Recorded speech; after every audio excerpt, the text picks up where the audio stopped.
క్రీస్తునందు ప్రియమైన యవ్వనులకు యేసుక్రీస్తు నామములో శుభములు. మన యొక్క వల్లభదాస్ మినిస్ట్రీస్ యూత్ మీట్ నందు జరగబోయే క్విజ్లకు సంబంధించిన 4వ రోజు 3వ పాఠం 3వ అధ్యాయం గురించి పాఠము నేర్చుకుందాం. ఓకే, మొదటి అధ్యాయము దేని గురించి ఉందండి? మొదటి అధ్యాయంలో యూదులు చెరపట్టబడి బబులోనుకు తీసుకొని వచ్చిన దాని గురించి మొదటి అధ్యాయంలో ఉంటుంది. ఈ బబులోనుకు తీసుకొచ్చిన యెరూషలేము దేవాలయం వస్తువులను ఎక్కడ పెట్టిరో అక్కడి నుంచి చెరపట్టబడి తీసుకొచ్చిన యూదులలో కొంతమంది రాజ పిల్లల్ని తర్ఫీదు కోసం ఎవరి దగ్గర ఉంచిర్రు, ఏ రకంగా తర్ఫీదు చెందిరు. తర్ఫీదులో దానియేలు అతని 3 స్నేహితులు రాజుగారి యొక్క ఆహారాన్ని పానాన్ని తినకుండా ఎవరిని బ్రతిమిలాడి ఎట్లా సక్సెస్ అయ్యారు. తర్వాత రాజా యొక్క సన్నిధిలో ట్రైనింగ్ తర్వాత వారి యొక్క భాష సంభాషణ వారి మాట ప్రవర్తన ఎట్లా ఉంది, వాళ్ళు ఏ విధంగా రాజ సమక్షంలో ఘనత పొందిర్రు అనే దాని గురించి మొదటి పాఠం, మొదటి అధ్యాయం. 2వ అధ్యాయంలో కేవలం దానియేలు గురించి మాత్రమే రాజు కన్న కళను మరియు కళ భావాన్ని బబులోనులో ఉన్న కల్దీయుల భాష, సాదే సోదెగాండ్రు, తర్వాత మాంత్రికులు, ప్రతి ఒక్కరూ చెప్పలేనిది అక్కడ ఉన్న జ్ఞానులందరినీ కూడా చంపివేయమని ఆజ్ఞ ఇచ్చి శాసనం చేసిన రాజును గురించి క్లియర్గా ఎక్స్ప్లెయిన్ చేస్తూ ఉంటారు. తర్వాత వచ్చేసి దానియేలు ఆ జ్ఞానుల యొక్క మరణాన్ని ఆపుకుంటూ ఆ యొక్క కళను గురించి యెహోవాకు మొరపెట్టి కళ భావాన్ని యెహోవా యొక్క మహిమచే తెలుసుకొని తర్వాత ఆ కళభావాన్ని దేవునికి ప్రార్థించిన వాళ్ళల్లో మిగిలిన 3 స్నేహితులు కూడా ఉన్నారండి. దానియేలుతో పాటు షడ్రకు, మెషకు, అబేద్నెగో, ఈ 3 కలిసి, ఈ 4 కలిసి ప్రార్థన చేసి కళభావాన్ని దానియేలు తెలుసుకొని కళను చెప్పడానికి కూడా దేవుడు ఇచ్చిన దర్శనాన్ని బట్టి దేవుణ్ణి స్తుతిస్తూ మహిమపరుస్తూ కొన్ని వచనాలు. తర్వాత రాజుగారి దగ్గరికి వెళ్ళి కళ గురించి చెప్పడానికి, రాజుగారు కన్న కళ గురించి చెప్పడానికి కూడా నేను నిమిత్త మాత్రుణ్ణి, ఇది దేవుని వలననే సంభవించినది అని దేవుణ్ణి మహిమపరుస్తూ రాజు దగ్గర దేవుణ్ణి గణపరుస్తూ తర్వాత కళను చెప్పడం వల్ల, కళ భావాన్ని చెప్పడం వల్ల దానియేలుకు బబులోను రాజ్యంలో మంచి స్థానము దక్కింది. అదేవిధంగా దానియేలు మనవి చేయటం వలన దానియేలు స్నేహితులకు కూడా మంచి స్థానం దక్కింది. విచారణకర్తలుగా బబులోను రాజ్యంలో ఉన్న సంస్థానాల మీద దానియేలు స్నేహితులకు విచారణకర్తలుగా, దానియేలేమో బబులోను దేశంలో గొప్ప వ్యక్తిగా మంచి స్థాయిలో ఉండడం జరిగింది. ఇది 2వ అధ్యాయం గురించి. అంటే ఏంటి? కేవలం 2వ అధ్యాయం దానియేలు గురించి మాత్రమే. తర్వాత వచ్చేసి మొదటి అధ్యాయము ఆ యెరూషలేము దేవాలయంలో నుంచి చెరపట్టబడిన తర్వాత ఆ దేవాలయంలో సామాన్లు, వస్తువులు ఎక్కడ దాచారు ఏంది అనే దాని గురించి మొదటి అధ్యాయము. తర్వాత దానియేలుకు మిగిలిన స్నేహితులకు 3 స్నేహితులకు ఏ విధంగా ట్రైనింగ్ ఇచ్చారు, ఎట్లా ఇచ్చారు, ఆ ట్రైనింగ్ తర్వాత రాజ సమక్షంలో వాళ్ళు ఎట్లా ఉన్నారు ఏంది అనే దాని గురించి మొదటి 2వ అధ్యాయాలు అయిపోయినాయి. ఈరోజు 3వ అధ్యాయం. 3వ అధ్యాయంలో మొత్తం కూడా ఏముంటుంది? రాజు యొక్క శాసనం. రాజు ఏం చేస్తాడు? ఒక ప్రతిమను, బంగారు ప్రతిమను తయారు చేసి ఎక్కడ పెడతాడు అనే దాని గురించి ఆ మైదానం పేరు కూడా ఉంటుంది. దాని మెజర్మెంట్స్ ఏంటివి అంటే 60 మూరల ఎత్తు 6 మూరల వెడల్పు కలిగిన ఒక ప్రతిమను చేయించి దాంట్లో ఆ ప్రతిమను ప్రతిష్ఠ చేయడానికి ఎవరెవరిని పిలిచిండు అనే దాని గురించి కూడా బైబిల్లో క్లియర్గా ఉంటుంది.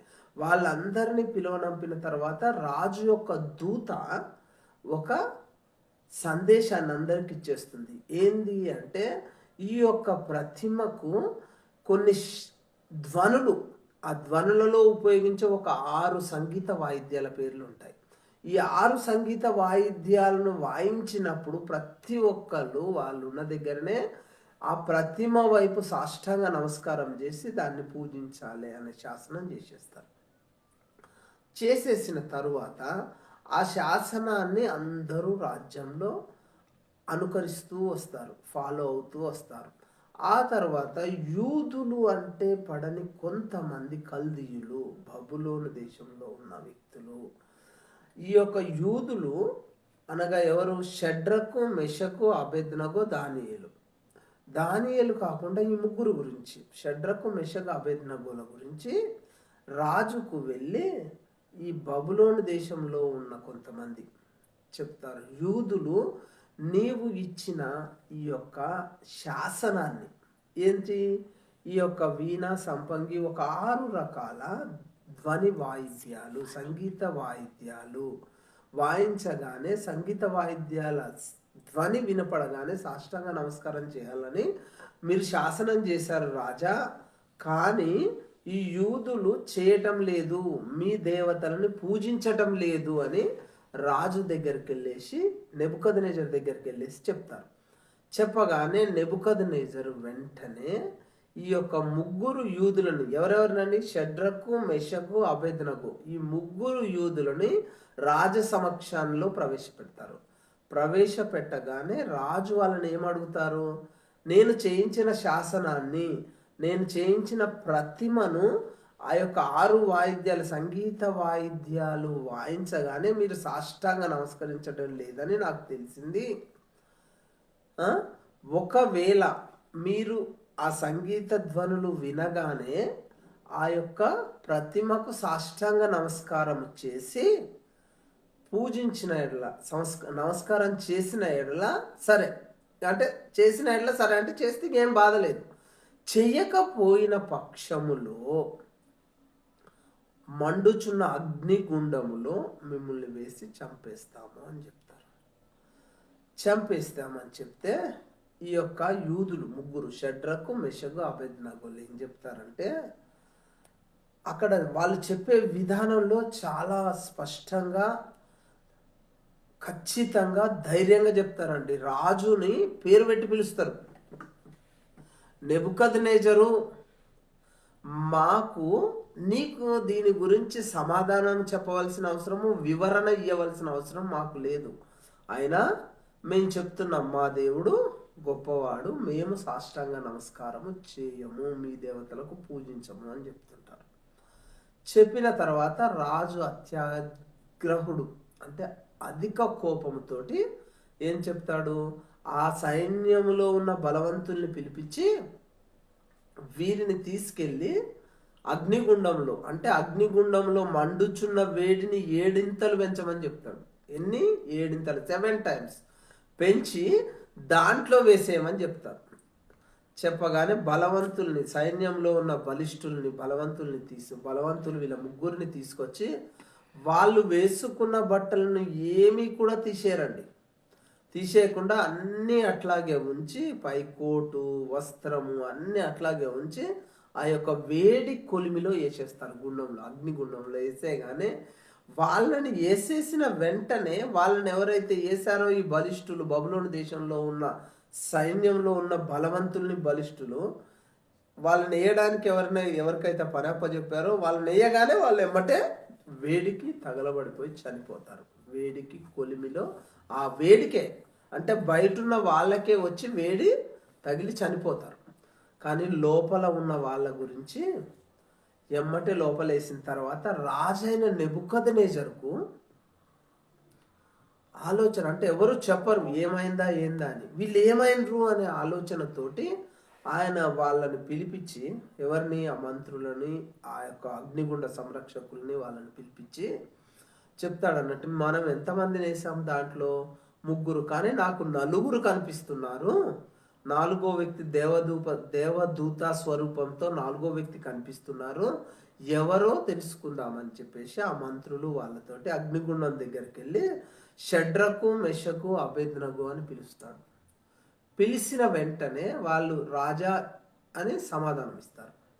వాళ్ళని బయటికి రమ్మని చెప్తారు. బయటికి రమ్మని చెప్పగానే వాళ్ళు బయటకు వచ్చేస్తారు ఆటోమేటిక్గా. వాళ్ళ తల వెంట్రుకలు కానీ, వాళ్ళ శరీరం కానీ, వాళ్ళ బట్టలు కానీ ఎలాంటి మంటకు ఎలాంటి ఏమంటారు తేడా లేకుండా, ఖరాబు కాకుండా అలాగే వస్తారు. ఇయగానే నెబుకద్నెజరు ఆశ్చర్యం పొంది, వీళ్ళు పూజించే వీళ్ళతోటి ఉన్న దేవుడు గొప్ప దేవుడు, వీళ్ళ దేవుడు కాబట్టి వీళ్ళ దేవుడికి, అంత గొప్ప దేవుణ్ణి వీళ్ళు సేవిస్తున్న వ్యక్తులు వేరే దేవుళ్ళని పూజించమంటే పూజించరు, వేరే ప్రతిమను పూజించమంటే పూజించరు, వీళ్ళ దేవుడు గొప్పవాడు అని ఒప్పుకుంటాడు. ఒప్పుకున్న తర్వాత లాస్ట్లో ఏమంటాడు చూడండి, నెబుకద్నెజరు షద్రకు మెషకు అబేద్నెగోయను వీరి దేవుడు పూజార్హుడు. అంటే యెహోవా దేవుణ్ణే పూజిస్తారు. ఎవరు? షడ్రకు మెషకు అబేద్నెగో. వీళ్ళ దేవుడు ఎవరు? యెహోవా దేవుడు. వీళ్ళ దేవుడు పూజార్హుడు అని ఎవరు ఒప్పుకుంటున్నారు? నెబుకద్నెజరు ఒప్పుకుంటున్నాడు. ఆయన తన దూతలను తన ఆశ్రయించిన దాసులను రక్షించును. ఇక్కడ ఎవరు యెహోవా దేవుని ఆశ్రయించరు అంటే షడ్రకు మెషకు అబేద్నెగోలు ముగ్గురు యెహోవా దేవుని ఆశ్రయించరు. కాబట్టి ఈయన నెబుకద్నెజరే చెప్తుండు ఏమని, వీరి దేవుడు పూజార్హుడు, ఆయన తన దూతల్ని పంపి తను ఆశ్రయించిన దాసుల్ని రక్షించును. దూతలను పంపి అంటే యెహోవా దేవుడు దూతలను పంపించి ఎవరైతే దేవుణ్ణి ఆశ్రయించిన వాళ్ళు ఉన్నారో యెహోవా దేవుణ్ణి, వారిని రక్షిస్తాడు అని క్లియర్గా చెప్తున్నా. ఆశ్రయించిన వారిని, దాసులను రక్షించును అని. అదేవిధంగా మళ్ళా కిందికి వచ్చేస్తే, వారు తమ దేవునికి కాక మరి ఏ దేవునికి నమస్కరింపరు. ఇట్లా చేసి అంటే శ్రమలలో ఉన్న వాళ్ళని రక్షించి, అగ్నిగుండంలో ఉన్న వాళ్ళకి ఏమీ జరగకుండా వాళ్ళని బయటికి తీసుకొచ్చిన గొప్ప దేవుడు కాబట్టి వాళ్ళ దేవుణ్ణే వాళ్ళు నమస్కరిస్తారు, వాళ్ళ దేవుణ్ణే వాళ్ళు పూజిస్తారు, మరి ఏ దేవునికి నమస్కరించరు అని చెప్తున్నారు. అంటే ఏంటి? అసలు బబులోనులో చాలా రకాల దేవుళ్ళు ఉన్నారు. బబులోనులో చాలా రకాల దేవుళ్ళు ఉన్నారు. బబులోను మొదటి నుంచి కూడా ఏంటి, సోదెగాండ్లతోటి, మంత్రగాండ్లతోటి, తర్వాత వచ్చేసి వివిధ రకాల పూజలతోటి నిండి ఉన్న దేశం బబులోను దేశం. బాబేలు గోత్రము ఏదైతే ఉందో అదే బబులోనుగా మారిపోయింది. బబులోను కాబట్టి అట్లాంటప్పుడు కాబట్టి ఆ రాజుకు చాలా మంది దేవుళ్ళు తెలుసు, యెహోవా దేవుడే కాక చాలా మంది దేవుళ్ళు తెలుసు. కాబట్టి ఏమంటున్నాడు, వీళ్ళ దేవుణ్ణి తప్ప మరి ఏ దేవునికి నమస్కరించరు అని రాజే చెప్పేస్తున్నాడు. ఏ దేవుని సేవింపకయు ఉందుమని తమ దేహములను అప్పగించిన రాజు యొక్క ఆజ్ఞ వ్యర్థపరిచిరి. వాళ్ళని రాజు ఏం చెప్పాడు నెబుకద్నెజరు, మీరు గనక ఆ ప్రతిమను పూజిస్తే, సాష్టాంగ నమస్కారం చేస్తే మీరు బ్రతికి వెళ్ళిపోవచ్చు, చావవలసిన అవసరం ఉండదు అని చెప్తున్నా. కానీ వీళ్ళు మా దేవుడు గొప్పవాడు అని ఏం చేశారు, వాళ్ళ ప్రతిమని పూజించలే, వాళ్ళ దేవుళ్ళని పూజించలే, వాళ్ళ శరీరాలని దేవునికి అప్పచెప్పేసారు, యెహోవా దేవునికే అప్పచెప్పారు. కాగా నేను ఒక శాసనము నియమించి ఉన్నాను, ఏదనగా ఈ విధముగా రక్షించుటకు సమర్థుడగు దేవుడు కాక మరి ఏ దేవుడును లేడు. చూడండి, ఇక్కడ దీన్ని క్లియర్గా అర్థం చేసుకోవాలి మనం. కాగా నేను ఒక శాసనము నియమించి ఉన్నాను, నెబుకద్నెజరు చెప్తుండు, నేను ఒక శాసనం నియమించి ఉన్నాను. అదేంటిది? ఏదనగా ఈ విధముగా రక్షించుటకు సమర్థుడగు దేవుడు. అక్కడ దేవుణ్ణే నెబుకద్నెజరు ఏం చెప్తున్నాడు అంటే సమర్థుడగు దేవుడు, ఇట్లా రక్షించే సమర్థుడు దేవుడు అని చెప్పట్లే, రక్షించటానికే సమర్థుడైన దేవుడు, దేవుళ్ళలోనే సమర్థుడు అని చెప్తున్నాడు. ఎందుకంటే బబులోనులో చాలా రకాల దేవతలు ఉంటాయి, దేవుళ్ళు ఉంటాయి. కాబట్టి అందరిలో సమర్థుడైన దేవుడు అని చెప్తున్నాడు మన యెహోవా దేవుణ్ణి. సమర్థుడైన దేవుడు కాక మరి ఏ దేవుడును లేడు అంటే బబులోను దేశంలో ఉన్న దేవుడు ఎవరు లేరు, ఈ యెహోవా దేవుడే సమర్థుడగు దేవుడు. యెహోవా దేవుని దేవుడు అనట్లే, సమర్థుడైన దేవుడు అని చెప్తున్నాడు. కాబట్టి ఇవి ఇట్లా సమర్థుడగు దేవుడు అనేవి కొంచెం ఇంపార్టెంట్ పాయింట్స్ అండర్లైన్ చేసుకోండి. కాగా ఏ జనములలో కానీ రాష్ట్రములలో కానీ ఏ భాషలు మాట్లాడు వారిలో కానీ శద్రకు మెషగు అబేద్నగో అని వారి దేవుని ఎవడును దూషించునో వాడు తుత్తునియలుగా చేయబడును. ఇప్పుడు యాక్చువల్గా ఇక్కడ దీన్ని బట్టి చూస్తే ఏమైతుంది, బబులోను దేశం అనేది చాలా రాష్ట్రాల సముదాయము, వివిధ రకాల భాషలు మాట్లాడే దేశము అని క్లియర్గా అర్థమవుతుంది. ఇప్పుడు మన భారతదేశం ఉంది, ఎన్ని రాష్ట్రాలు ఉన్నాయి? 28 రాష్ట్రాలు ఉంటాయి, 8 కేంద్రపాలిత ప్రాంతాలు ఉంటాయి. అంటే భారతదేశంలో ఉన్న రాష్ట్రాలల్లో మొత్తం భారతదేశం అయినా వివిధ రకాల భాషలు, తెలుగు, కన్నడ, మలయాళ, తర్వాత హిందీ, తర్వాత ఇంగ్లీషు, మైథిలి, సంతాలి, ఇట్లాంటి చాలా భాషలు భారతదేశంలో మాట్లాడతారు. అట్లాగే బబులోను దేశం అనేది చాలా రాష్ట్రాల కలయిక, చాలా సంస్థానాల కలయిక, వివిధ రకాల భాషలు మాట్లాడే వాళ్ళు ఉంటారు అన్నట్టు. ఈ రకమైన ఏ సంస్థానంలో కానీ ఏ రాష్ట్రంలో కానీ ఏ భాష మాట్లాడేవాడైనా కానీ షడ్రకు మెషగు అబేద్నగోల దేవుడు అంటే ఎవరు? యెహోవా దేవుడు. యెహోవా దేవుని గురించి ఎవడైనాను దూషిస్తే, దేవుణ్ణి ఎవడైనా దూషిస్తే వాళ్ళు తుత్తునీయులుగా చేయబడును. తుత్తునీయులు అంటే ఏందండి?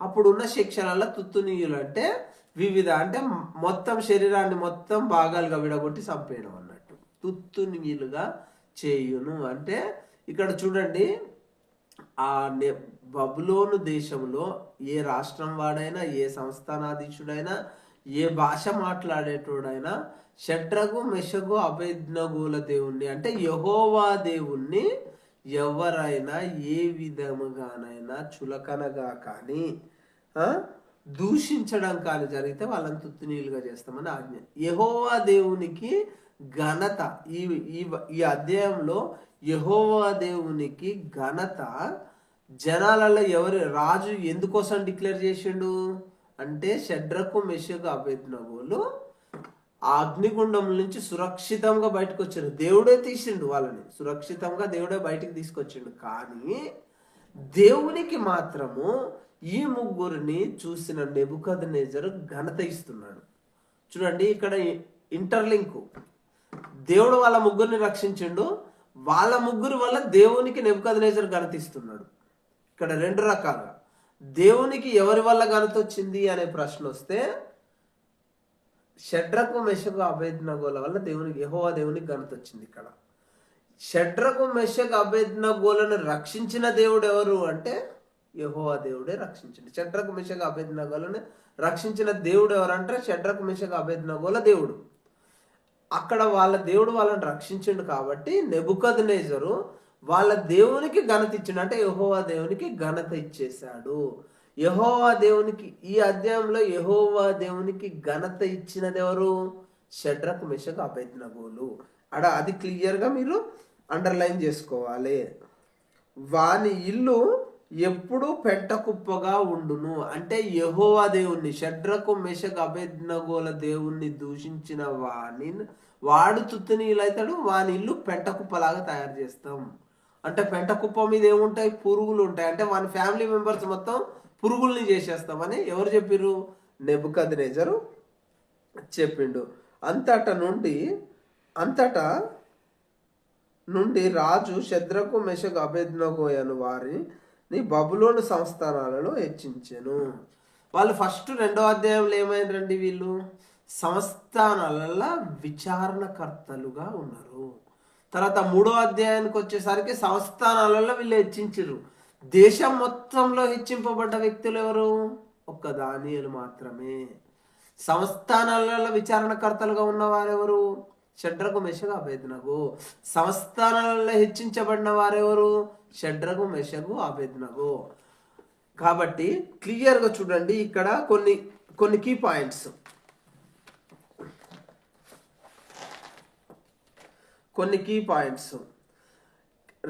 షడ్రకు మెషగు అబేద్నగోలకు రాజుకు జరిగిన సంభాషణ ఎన్ని వచనాల నుంచి ఎన్ని వచనాల వరకు ఉంటుంది అంటే 13వ వచనం నుంచి 19వ వచనం వరకు ఉంటుంది.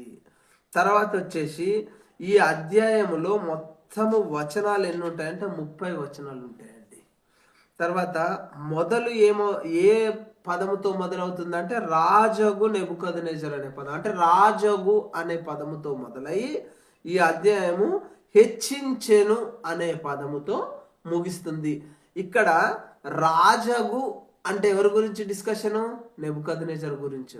హెచ్చించెను అంటే ఎవరి గురించి డిస్కషను? షడ్రకు మెషకు అబేద్నగోల గురించి డిస్కషన్. అంటే నెబుకద్నెజర్ అనే పదం, రాజగు నెబుకద్నెజర్ విషయం చెప్తూ మొదలైన గ్రంథము షడ్రకు మెషకు అబేద్నగోలను హెచ్చించేతోటి పూర్తి అవుతుంది. ఈ గ్రంథంలో యాక్చువల్గా ముగ్గురు గురించే డిస్కషన్ ఉంది. ఎవరి గురించి? షడ్రకు మెషకు అబేద్నగోల గురించే ఈ గ్రంథం మొత్తంలో ఉన్నది. తర్వాత ఈ గ్రంథంలో వచ్చే పేర్లు నెబుకద్నెజరు, షడ్రకు మెషకు అబేద్నగో నలుగురు వ్యక్తుల పేర్లు మాత్రమే ఈ గ్రంథంలో ఉంటాయి, వేరే వాళ్ళ పేర్లు ఉండవు. నెక్స్ట్ వచ్చేసి ఈ గ్రంథములో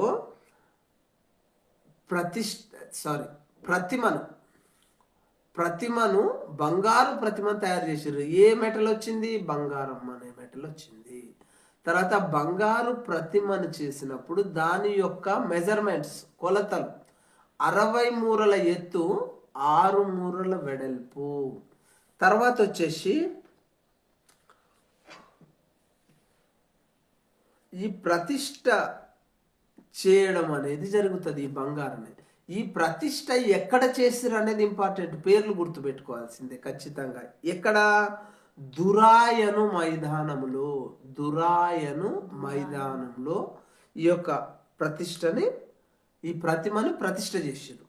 తర్వాత వచ్చేసి ఈ ప్రతిష్టకు ఎవరెవరిని పిలిచిరు అనేది ఇంపార్టెంట్ అండి. రాజు ఈ ప్రతిష్టకు ఎవరెవరిని పిలిచాడంటే అధిపతులను, సేనాధిపతులను, సంస్థానాధిపతులను, మంత్రులను, ఖజానాదారులను, ధర్మశాస్త్ర విధాయకులను, న్యాయాధిపతులను. చూడండి ఇక్కడ వరుసగా ఎన్ని రకాల జనులను పిలిచారు అనే ప్రశ్న వచ్చినప్పుడు 7 రకాల జనులను పిలిచారు అనేది వస్తుంది. ఒకటి వచ్చేసి అధిపతులు, 2 వచ్చేసి సేనాధిపతులు, 3 వచ్చేసి సంస్థానాధిపతులు, 4 వచ్చేసి మంత్రులు, 5 వచ్చేసి ఖజానాదారులు, 6 వచ్చేసి ధర్మశాస్త్ర విధాయకులను, 7 వచ్చేసి న్యాయాధిపతులను. ఇంకొకటి వచ్చేసి యాక్చువల్గా ఇంకోటి ఏం చెప్తారంటే సంస్థానాలలో ఆధిక్యము వహించిన వారినందరినీ. చూడండి ఇక్కడ దేశంలో ఉన్న అధిపతులు వీళ్ళు, సంస్థానాలలో కూడా వీళ్ళే ఉంటారు. అంటే వ్యక్తులు మారొచ్చు కానీ పదవులు అవే. అంటే ఏంది? దేశానికి అధిపతులు ఉంటారు, సంస్థానానికి అధిపతులు ఉంటారు. ఇక్కడ అధిపతులను పిలిచిర్రు అంటే సంస్థానాధిపతులను కూడా పిలిచినట్టే, దేశాధిపతులను కూడా పిలిచినట్టే. తర్వాత సేనాధిపతులను అంటే సంస్థానాలలో ఉండే సేనకు అధిపతులు ఉంటారు, దేశంలో ఉండే సేనలకు అధిపతులు ఉంటారు. తర్వాత సంస్థానాధిపతులు, ఆ సంస్థానాధిపతులు అంటే ఇక్కడ సంస్థలలో ఉన్న వాళ్ళు కాకుండా సంస్థానాల్ని, అంటే దేశానికి ప్రైమ్ మినిస్టర్ ఎట్లనో రాజు, రాష్ట్రానికి చీఫ్ మినిస్టర్ ఎట్లనో సంస్థానాధిపతి అంటే సంస్థానానికి అధిపతి, ఆ విధంగా. ఓకే, కాబట్టి దీంట్లో 7 రకాల వ్యక్తులను, 7 రకాల పదవులు కలిగిన వ్యక్తుల్ని పిలిచడం జరిగింది. అదే 7 రకాల పదవులు కలిగిన సంస్థానాలలో ఉన్న వాళ్ళని కూడా పిలవడం జరిగింది. ఓకే, తర్వాత వీళ్ళని అందరినీ పిలవటానికి ఎవరిని పంపారు అనేది కూడా ఇంపార్టెంట్. దూతల్ని పంపారు. వినండి, ఇక్కడ ఒక ఆజ్ఞ ఇచ్చి రమ్మని చెప్పటం వేరే, పర్సనల్గా ఒక దూతని పంపించి పిలవడం వేరే. కాబట్టి దూతల్ని పంపించి పిలిచారు అంటే రాజు మనుషుల్ని, స్పెషల్ మెసెంజర్స్ని ఇచ్చి ఈ యొక్క ఆహ్వానాన్ని తెలియజేసిండు సంస్థానాలలో ఉన్న అధిపతులకు, దేశంలో ఉన్న అధిపతులకు, అన్ని రకాల వర్గాల వారికి. వీళ్ళందరినీ వచ్చిన తర్వాత ప్రతిష్ట రోజున ఈ యొక్క ప్రతిమకు సాగిలపడి నమస్కరించాలి అని చెప్పింది రాజు కాదండి. రాజు డైరెక్ట్ చెప్పలే, రాజు ఆజ్ఞే. కానీ ఎవరు చెప్పిర్రు? ఒక దూత చాటించినదేమనగా అని ఉంటుంది బైబిల్లో. అంటే ఒక దూత చెప్పిండు ఏమని? జనులారా, ఎవరెవరికి చెప్పిండు? జనులారా, దేశస్థులారా, ఆయా భాషలు మాట్లాడురు వారలారా, మీకు ఆజ్ఞాపించినదేమనగా. ఏమని చెప్పిండు? జనులారా, దేశస్థులారా, ఆయా భాషలు మాట్లాడు వారులారా, ముగ్గురికి చెప్పిర్రు. ఏమని చెప్పిర్రు? సాష్టాంగ నమస్కారం చేయాలి అని చెప్పిర్రు. ఎప్పుడు చేయాలి అని చెప్పింది కూడా ఉంటుందండి. దీంట్లో ప్రశ్నలు కొంచెం టిపికల్గా ఉంటాయి. జనులకు, దేశస్థులకు, ఆయా భాషలు మాట్లాడే వాళ్ళకు సాష్టాంగ నమస్కారం చేయాలని చెప్పేసారు. కానీ ఎప్పుడు చేయాలనేది కూడా మళ్ళీ సపరేట్గా చెప్పారు. ఎప్పుడు చేయాలి? ఈ యొక్క ధ్వనులు, సంగీత వాయిద్య ధ్వనులు వచ్చినప్పుడు. ఏ ఏ సంగీత వాయిద్య ధ్వనులు వచ్చినప్పుడు సాష్టాంగ నమస్కారం చేయాలి అంటే బాకా, పిల్లన గ్రోవి, పెద్ద వీణ, సింఫోనియా, వీణే. చూడండి, ఫస్ట్ బాకా, పిల్లన గ్రోవ్ ఉంది, తర్వాత ఇక్కడికి వచ్చేసరికి వీణ, విపంచిక. ఎన్ని వస్తువులు? 6 వస్తువులు. 6 సంగీత పరికరాలతోటి బాక ఒకటి, పిల్లన గ్రోవి, పెద్ద వీణే, సింఫోనియా, వీణే, విపంచిక. ఈ విధంగా ఈ 6 వాయిద్యాల ధ్వనులు వినగానే ఎక్కడున్నోళ్ళు అక్కడనే ఆ యొక్క ప్రతిమకు సాష్టాంగ నమస్కారం చేయాలని రాజుకు నెబుకద్నెజరు ఆజ్ఞని ఒక దూత చెప్తాడు. రాజు చెప్పడండి, ఒక దూత చెప్తాడు. ఇక్కడ ఈ యొక్క ప్రతిమకు నమస్కరించాలి అని చెప్పినదెవరు? ఆజ్ఞ జారీ చేసింది ఎవరు? ఆజ్ఞ జారీ చేసిన వ్యక్తి ఏమో నెబుకద్నెజరు, చెప్పింది మాత్రం దూత. ప్రశ్నలో కొంచెం డిఫరెంట్ ఉంటుంది. తర్వాత వచ్చేసి ఎట్లా నమస్కారం చేయాలి అంటే సాగిలపడి నమస్కారం చేయాలి. సాగిలపడి నమస్కారం చేయాలి. దాంట్లో అక్కడి వరకు చెయ్యాలి అని చెప్పారు. అది ఒకవేళ చేయకపోతే ఏందనేది మళ్ళీ నెక్స్ట్. సాగిలపడి నమస్కరించని వాడెవడో, సాగిలపడి నమస్కరించని వాడెవడో వాడు మండుచున్న అగ్నిగుండంలో తక్షణమే వేయబడును. ఎప్పుడు వేయబడతారట? ఆ యొక్క 6 రకాల వాయిద్యాలు వాయించగానే ఆ ధ్వనులు విని ఎవడైతే సాగిలపడి, ప్రతిమకు సాగిలపడి నమస్కారం చేయడో, ఆ చేయని వ్యక్తిని వెంటనే, అంటే ఇమీడియట్గా మళ్ళీ విచారణ చేసి తప్పొప్పులు చేసి అదంతా లేదు, వెంటనే అగ్నిగుండం లేసి తక్షణమే అగ్నిగుండంలో వేయబడును అనింది. అది అయితే ఈ యొక్క ఇదంతా జరుగుతున్నప్పుడు ఇక్కడ రాజుకు ఒక కంప్లైంట్ వస్తుంది. అది ఎవరు చెప్పిర్రు అనేది మళ్ళీ ఇంపార్టెంట్. కల్దీయులలో ముఖ్యులు కొందరు వచ్చి యూదుల పైన కొండెములు చెప్పి, ఇక్కడ ఏం చెప్పిరండి? ఫిర్యాదు కాదు, కొండెము. కొండెమంటే చాడీలు చెప్పడం అంటారుగా, వాటినే కొండెలు, పితురులు. ఈ కొండెములు అంటే ఏంటి అంటే ఉన్నవి లేనివి చెప్పటం. వాళ్ళకి తెలియదు అసలు వీళ్ళు ముగ్గురు సాష్టాంగ నమస్కారం చేస్తున్నా చేయట్లేదా అనే విషయమే తెలియదు.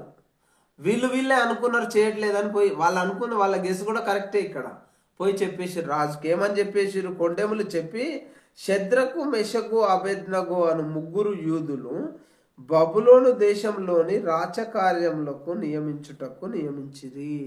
వాళ్ళని ఎందుకు నియమించిర్రు? రాచకార్యములు విచారించుటకు, రాచకార్యములు చూచుటకు నియమించితిరి. ఆ మనుషులు తమరి ఆజ్ఞను లక్ష్య పెట్టలేదు, తమరి దేవతలను పూజించటలేదు అని నెబుకద్నెజరుకు చెప్పిరట. ఎవరు చెప్పిర్రు అనేది ముఖ్యం. ఈ యొక్క షడ్రకు, మెషకు, అబేద్నగోలు ఈ యొక్క రాజు యొక్క ప్రతిమను నమస్కరించటం లేదు, రాజు యొక్క దేవతలకు నమస్కరించటం లేదు అని ఎవరు నెబుకద్నెజరుకు, షడ్రకు, మెషకు, అబేద్నగోల మీద కొండెములు చెప్పిరి అని అంటే ఎవరు? కల్దీయులలో ముఖ్యులు చెప్పిరట. ప్రశ్న క్లియర్గా అబ్జర్వ్ చేయండి. ప్రశ్న ఏ విధంగా వస్తుంది అంటే, షడ్రకు, మెషకు, అబేద్నగోలు మీ ఆజ్ఞను, మీరిచ్చిన ఆజ్ఞను ఏంటిది? ప్రతిమకు సాగిలపడి నమస్కారం చేయడం, మీ దేవతలను పూజించడం చేయటం లేదు అని కొండెములు ఎవరు చెప్పిర్రు? కల్దీయులలో ముఖ్యులు చెప్పారు. ఓకే, నెబుకద్నెజర్ వాళ్ళు చెప్పినప్పుడు నెబుకద్నెజర్ ఏం చేసిండు అంటే అత్యాగ్రహము కలవాడై, రౌద్రము గలవాడై. రెండు పదాలు బాగా గుర్తుపెట్టుకోవాలి. అత్యాగ్రహము, రౌద్రము రెండింటికి కోపమే అర్థము. కానీ ప్రశ్నల్లో కోపము అని చెప్తే సమాధానం కరెక్ట్ కాదు. అడిగిన ప్రశ్నకు అత్యాగ్రహము, రౌద్రము అని చెబితేనే ప్రశ్నకు సరైన సమాధానము. ప్రశ్న ఎట్లా వస్తుందంటే, కల్దీయులలో ముఖ్యులు షడ్రకు, మెషగదకు, అబేద్నగోలపై కొండెములు చెప్పుట వలన రాజుకు ఏమి ఏమి వచ్చెను. 2 సార్లు ఏమి ఏమి అని వస్తుంది. రౌద్రము, అత్యాగ్రహము, ఈ 2 గుర్తుపెట్టుకోవాలి. ఓకే, షడ్రకు, మెషకు, అబేద్నగోలను పట్టుకొని రండి అని ఆజ్ఞ ఇయ్యగా రాజు కోపం వచ్చి రౌద్రముతోటి, అత్యాగ్రహంతో ఏం చెప్పిండు? ఏం ఆజ్ఞ ఇచ్చిండు? షడ్రకు, మెషకు, అబేద్నగోలను పట్టుకొని రండి అని ఆజ్ఞ ఇచ్చిండు. ఆజ్ఞ ఇయ్యగానే వారు ఆ మనుషులను పట్టుకొని రాజు సన్నిధికి తీసుకొని, వారంటే ఎవరు? ఎవరికైతే రాజు ఆజ్ఞ ఇచ్చిండో వాళ్ళు పట్టుకొని వచ్చిర్రు. ఇక్కడ రాజు ఎవరికి ఇచ్చిండు అనేది లేదు, ఎవరు తీసుకొచ్చిర్రు అనేది లేదు. అక్కడ అందులో విపులీకరణ ఎట్లుంటది? రాజు ఎవరికైతే ఆజ్ఞ ఇచ్చిండో నెబుకద్నెజరు వాళ్ళే పట్టుకొని వచ్చిర్రు. ఇక్కడ మాత్రం ఎవరికి ఇచ్చిండు అనేది లేదు బైబిల్లో. ఓకే, నెక్స్ట్ రాజుకు నెబుకద్నెజరు ఆ ముగ్గురితో, షడ్రకు, మెషకు, అబేద్నగోలతో ఇట్లా అన్నాడట. ఏమన్నాడు? నా దేవతలను పూజించటం లేదు, నేను నిలువ పెట్టిన ప్రతిమకు మీరు నమస్కారము చేయటం లేదు అని నాకు వినపడింది. ఇది నిజమేనా అంటే ఇక్కడ క్వశ్చన్ అడుగుతుండే. ఎవరు ఏమని క్వశ్చన్ అడిగిరు అనే ప్రశ్న వస్తుంది. ఎవరిని ఏమని ప్రశ్నించారు అనేది వస్తుంది. రాజుకు నెబుకద్నెజరు ముగ్గురిని ఏమని ప్రశ్నించిండు? నా దేవతలను పూజించట్లేదు, మా దేవతలు కాదు, నా దేవతలను పూజించటం లేదు ఒకటి.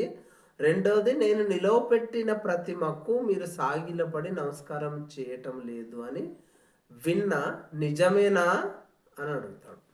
అడిగితే నిజమేనా అని అడిగి, వాయిద్యములను మీరు విను సమయంలో, ఇక్కడ 6 రకాల వాయిద్యాలు చెప్పినాం మనం. ఆ 6 రకాల వాయిద్యములను మీరు వినిన సమయములో సాగిలపడి నేను చేయించిన ప్రతిమకు సాగిలపడి నమస్కారం చేయటం లేదు. మీరు చేసిన ఎడల సరే.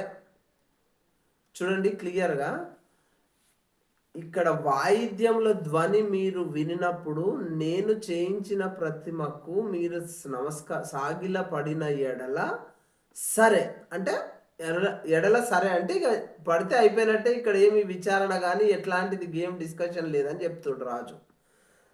మీరు నమస్కరించని ఎడల, అక్కడికి అయిపోయింది అది. రెండోది ఏంది? మీరు నమస్కరించని ఎడల తక్షణమే మండుచున్న మేడిమి గల అగ్నిగుండంలో మీరు వేయబడుదురు.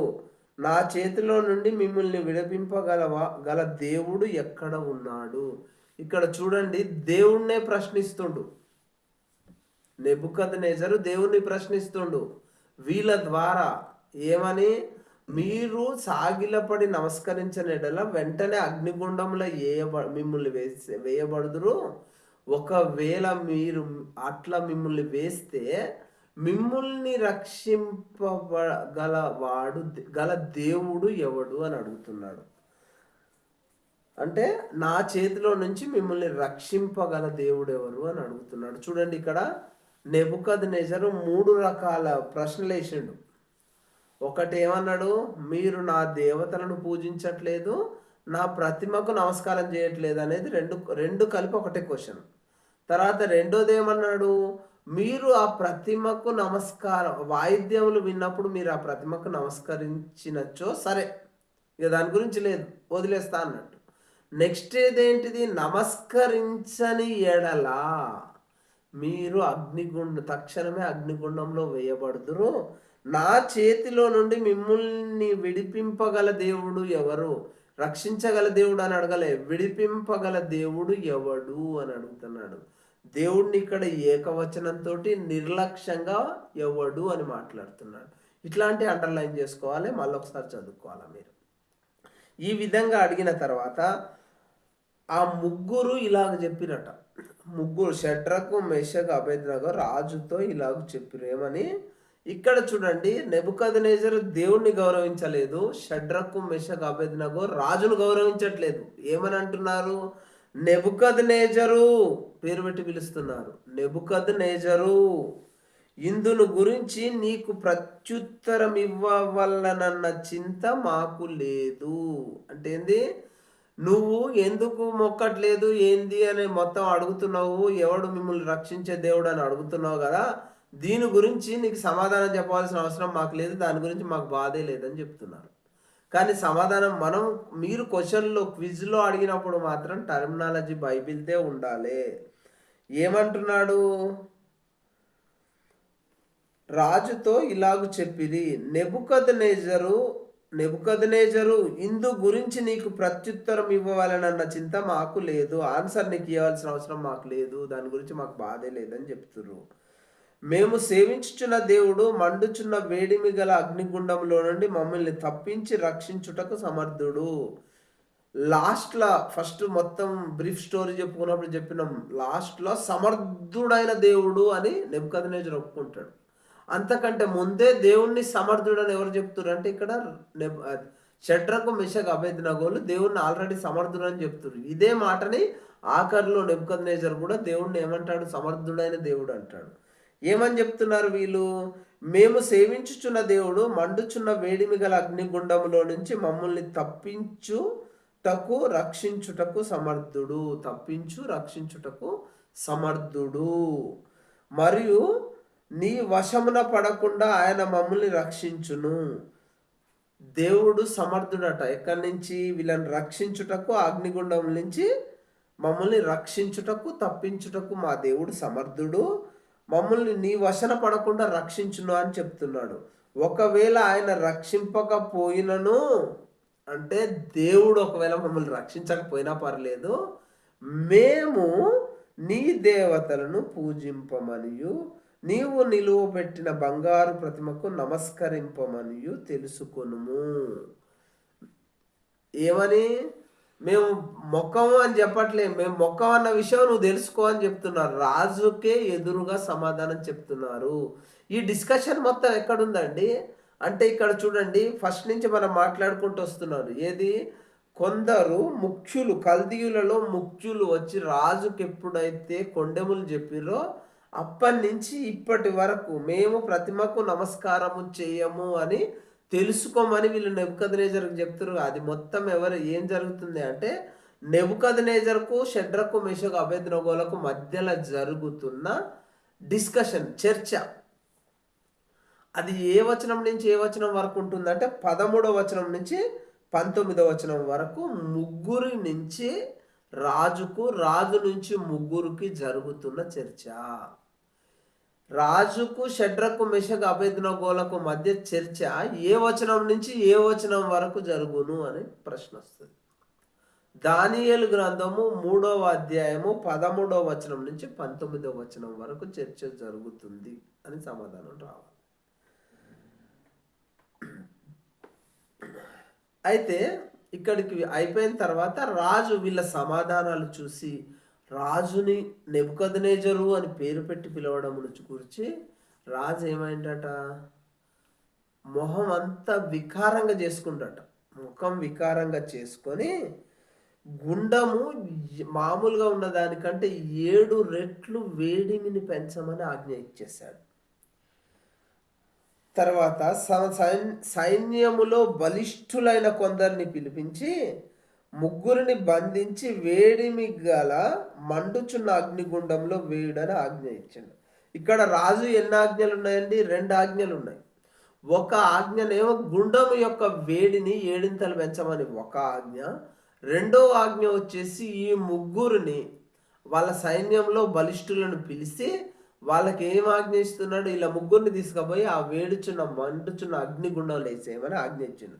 అక్కడ వేడి పెంచమనేది ఆజ్ఞ, వీళ్ళ ముగ్గురిని లోపలేయమనేది, దాంట్లో గుండంలో వేయమనేది ఆజ్ఞ. ఇక్కడ 2 ఆజ్ఞలు ఉన్నాయి, గుర్తుపెట్టుకోండి. ఏ ఆజ్ఞలు అని అడిగితే 2 చెప్పాలి.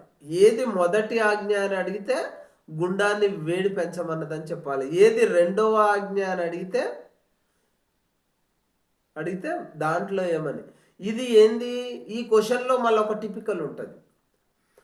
రాజుకు షడ్రకు మెషద్రకు అబేద్నగోలకు జరిగిన చర్చ తర్వాత ఆజ్ఞలు రెండు. చర్చ జరగక ముందు కూడా ఒక ఆజ్ఞ ఉంటుంది. ఏంది ఆజ్ఞ?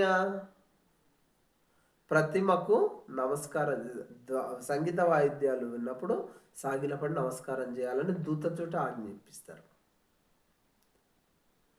తర్వాత వచ్చేసి ఈ రెండు ఆజ్ఞలు అప్పుడు ఆజ్ఞ ఇయ్యగా అంగీలను, నిలువుటంగిలను, పై వస్త్రములను, తక్కిన వస్త్రములన్నీ తీయకయుండి. చూడండి, ఇక్కడ వస్త్రాలు ఏమేమి ఇచ్చిండు? అంగీలను, నిలువుటంగీలను, పై వస్త్రములను, తక్కిన వస్త్రములను. ఇక్కడ దేనికి దానికే ఏమేమి తీయలేదు అనే, వాళ్ళ వస్త్రాలను ఏ వస్త్రాలను తీయలేదు అని అడిగితే ఏమంటారు, గుండు గుత్తలాగా మొత్తం ఏ వస్త్రాన్ని తీయలేదు అనేది సమాధానం కాదు. అంగీలను, నిలువుటంగీలను, పై వస్త్రములను, తక్కిన వస్త్రములన్నీ తీయకయే ఉన్న పాటున ముగ్గురిని వేడిమి గల మండుచున్న అగ్నిగుండమునందు పడవేసిరి. ఎక్కడేసిరట? మండుచున్న వేడిమి గల మండుచున్న అగ్నిగుండంలో వేసేసారు. కానీ ఇక్కడ క్వశ్చన్ ఏంటిది?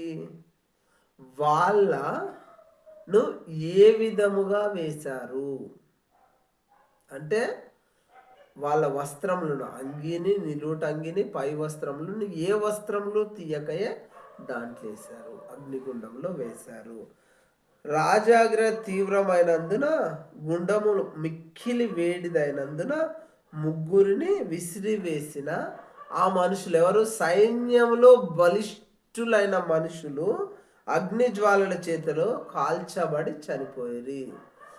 సైన్యములో బలిష్ఠులైన ఈ ముగ్గురిని, షడ్రకు మెషకు అబేద్నగోలను అగ్నిగుండంలో వేసిన వారు ఎలా చనిపోయారు అనేది ప్రశ్న. దానికి సమాధానం ఏంది? అగ్ని జ్వాలల చేత కాల్చబడి చనిపోయిరి. 24వ వచనం నుంచి 30వ వచనం వరకు డిస్కషన్. మళ్ళా 24 నుంచి కింగ్స్ అంటే రాజు ఒపీనియన్ అంటే ఆజ్ఞ, డిస్కషన్ రెండు జరుగుతున్నాయి. ఏమని దేవుని యొక్క గొప్పతనం గురించే నడుస్తుంది. ఆజ్ఞ ఇచ్చాడు, దేవుని యొక్క గొప్పతనాన్ని వర్ణిస్తూ. ఎవరు? నెబుకద్నెజరు. ఏమని ఆజ్ఞ ఇచ్చాడు అంటే, షడ్రకు మెషకు అబేద్నగోల దేవుడే గొప్ప దేవుడు. ఆ షడ్రకు మెషకు అబేద్నగోల యొక్క దేవుణ్ణి ఎవరైనాను ఏదైనాను క్లియర్గా చూడండి. ఏముంటది? షడ్రకు మెషకు అబేద్నగో అనే దేవుడు ఎవరైనా దూషించినచో వారు తుత్తినీయులు అనబడు, తుత్తినీయులుగా చేయబడును. వారి ఇల్లు ఎప్పుడు పెంట కుప్పగా చేయబడును. 2 రకాలు చూడండి క్లియర్గా. తర్వాత దేవుని గురించి ఏమన్నాడు? నేను ఒక శాసనము నియమించి ఉన్నాను, ఏదనగా ఈ విధముగా రక్షించుటకు సమర్థుడైన దేవుడు గాక మరి ఏ దేవుడును లేడు.